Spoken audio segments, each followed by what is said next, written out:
Hi friends, இன்றைக்கி வந்து நம்ம என்ன பார்க்க போகிறோம்னா ½ kg சிக்கன் பிரியாணி குக்கரில் எப்படி பண்ணுறதுன்னு தான் பார்க்க போகிறோம். வாங்க ரெடி பண்ணுவோம். கண்டிப்பாக பாருங்கள், நல்லாயிருக்கும். அதுக்கு வந்து ஒரு 75 ml வந்து பாத்திரத்தில் சேர்த்துட்டு கீ வந்து ஒரு 2 டேபிள் ஸ்பூன் வந்து சேர்த்துக்கலாம். நமக்கு என்ன காஞ்சோடனே நம்ம எடுத்து வச்சிருக்கிற ஸ்பைசஸ்லாம் சேர்த்துலாம். இப்போ நம்ம அதுக்கு தேவையான ஸ்பைசஸ் என்னென்ன எடுத்துருக்கோன்னு பார்க்கலாம். ஒரு பிரியாணியில் 2 கட் பண்ணி வச்சுருக்கேன். ஒரு 4 கிராம்பு, ஒன்று வந்து இந்த மொக்கு இல்லாதது, அதுக்கப்புறம் 3 ஏலக்காய், ஒரு துண்டு பட்டை, ஜாதி பத்திரி வந்து கொஞ்சமாக எடுத்திருக்கேன். ஜாதி பத்திரி வந்து கொஞ்சமாக தான் சேர்க்கணும், அதிகமாக சேர்த்தா அதோடைய ஃப்ளேவர் அதிகமாக இருக்கும். அப்புறம் பிரியாணி சாப்பிட ஒரு மாதிரி தகட்டிடும். வச்சு நம்ம எடுத்துருக்கிற ஸ்பைசஸ்லாம் சேர்த்துலாம்.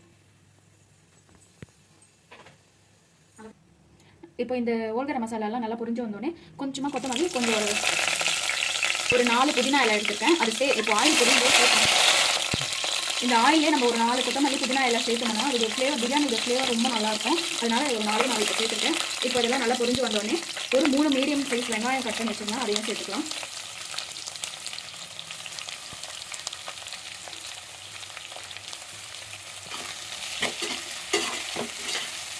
வெங்காயம் வந்து நல்லா ஒரு கோல்டன் ப்ரௌனிஷ் வதங்கி வர வரை நல்லா வதக்கிக்கலாம். இப்போ வெங்காயம் நல்லா பொன்னிறமாக வதங்கி வந்தாச்சு. இப்போ வந்து நம்ம ஒரு 2 டேபிள் ஸ்பூன் வந்து இஞ்சி பூண்டு பேஸ்ட்டு சேர்த்துருக்கேன். வெங்காயம் எவ்வளோ வெங்காயம் போட்டப்பா? இது வெங்காயம் மேலே மாதிரி ஆச்சு. வெங்காயம் இந்த அளவுக்கு நல்லா வதங்கி வந்தால் தான் பிரியாணி வந்து நல்லா டேஸ்ட்டாக இருக்கும். அதே மாதிரி இஞ்சி பூண்டு பேஸ்ட் சேர்த்து நம்ம கொஞ்சம் நேரம் ஒரு 15 செகண்ட்ஸ்லேயே வந்து தக்காளி சேர்த்துக்கணும். இஞ்சி பூண்டு பேஸ்ட் ரொம்ப வதங்கிடுச்சுன்னா ஒரு மாதிரி நல்லா இருக்காது, ஃப்ளேவரே வேறு மாதிரி மாறிடும், பிரியாணியோட ஃப்ளேவர். இப்போ ஒரு கைப்பிடி அளவு புதினா சேர்த்துக்கலாம். அதோட கொஞ்சம் கம்மியாக கொத்தமல்லி. அதோடவே காரம் அதிகமாக இருந்தால் 2 பச்சை மிளகாய் சேர்க்கலாம். காரம் கம்மியாக இருந்தால் ஒரு 3 பச்சை மிளகாய் சேர்த்துக்கலாம்.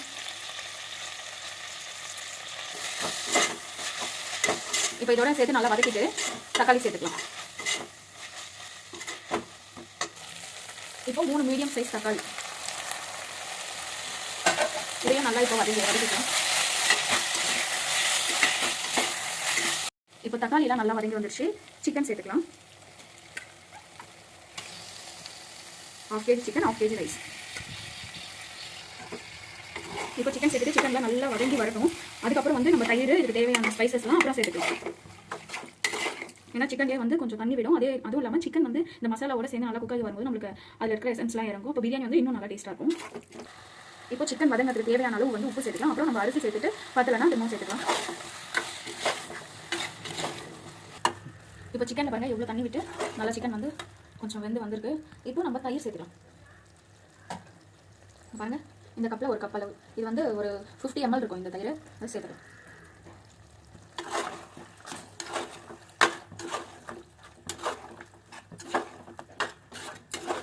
இப்போ இதுக்கு தேவையான மசாலா வந்து பார்த்தீங்கன்னா ஒரு ஸ்பூன் வந்து வெறும் சில்லி பவுடர், ஒரு ½ ஸ்பூன் வந்து காஷ்மீரி சில்லி பவுடர், ½ ஸ்பூன் வந்து கரம் மசாலா. இவ்வளோ தாங்க மசாலா. இப்போ இதில் சேர்த்துக்கலாம்.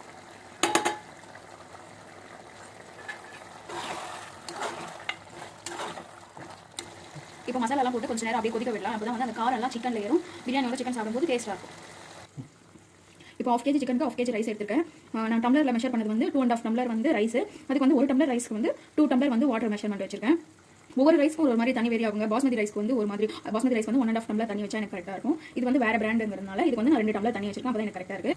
இப்போ வந்து நம்ம ரைஸ் சேர்த்துக்கலாம். இப்போ ரைஸ் சேர்த்தாச்சு. ஒரு கிளறி விட்டுட்டு நம்ம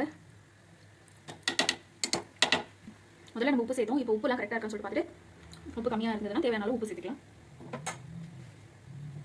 எனக்கு உப்பு கம்மியாக இருந்துச்சு, இப்போ வந்து உப்பு சேர்த்துக்கிறேன். இப்போ வந்து ஒரு மூடி போட்டுக்கலாம். ஏன்னா ரைஸ் வந்து கொஞ்சம் ஒரு 1/4 பாயில் ஆகி வந்த உடனே நம்ம குக்கர் மூடி போட்டுக்கலாம்.